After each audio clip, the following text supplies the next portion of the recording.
stepped down onto the street. She leaned in and unbuckled their 3-year-old son, Marco.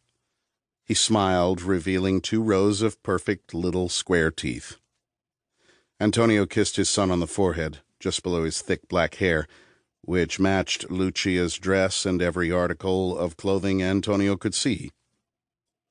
Ralph instructed the other Moretti soldiers who formed a phalanx around the 2 families as they walked toward the stone steps.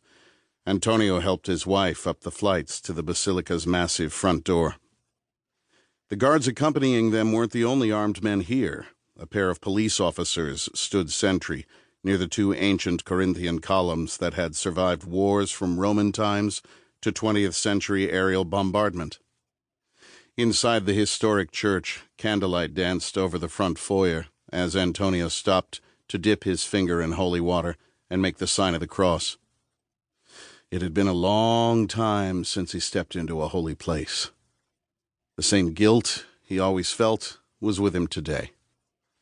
Part of him believed he didn't deserve to be here after all the things he had done, all the men he had killed for his country and for his family.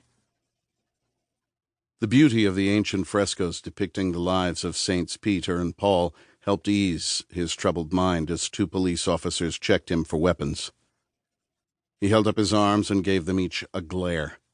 Today he was in no mood to deal with these assholes. "You're clear," said one of the guards. He motioned for Antonio to continue to a table where 3 more officers watched the guests. "Sign here," said a policewoman with sharp green eyes. Antonio had expected this type of security, but it was still frustrating even though he knew it was for their own good. This was the first time in as long as he could remember that the entire Moretti family had gathered in one place.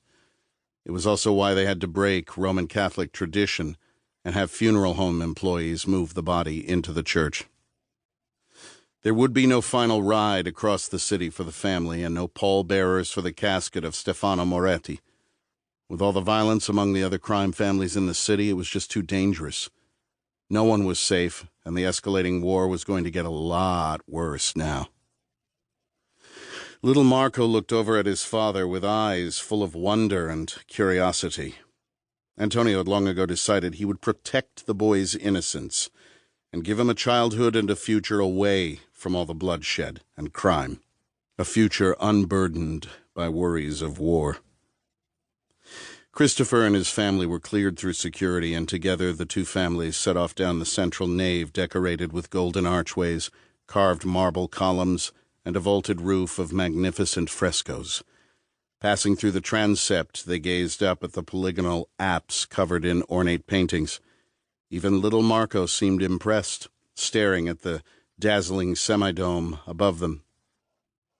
The splendid art and the tone of hushed awe in the basilica, and the sight of his beautiful family already sitting in the row of reserved seats near the altar, did nothing to mollify Antonio's indignation at the closed casket.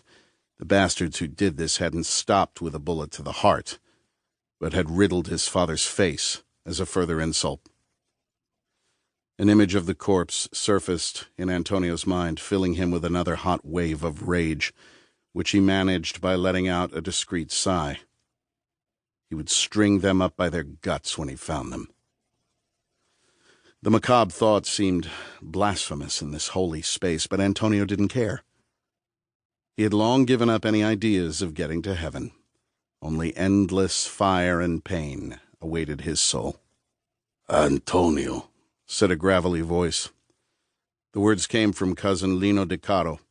At first glance, standing there in his bespoke suit, if you ignored the gold hoops in his ears, he might almost pass for a banker or financial advisor, but the expensive drapery hid the ropey muscle, tattoos, and scars that reflected Lino's violent past.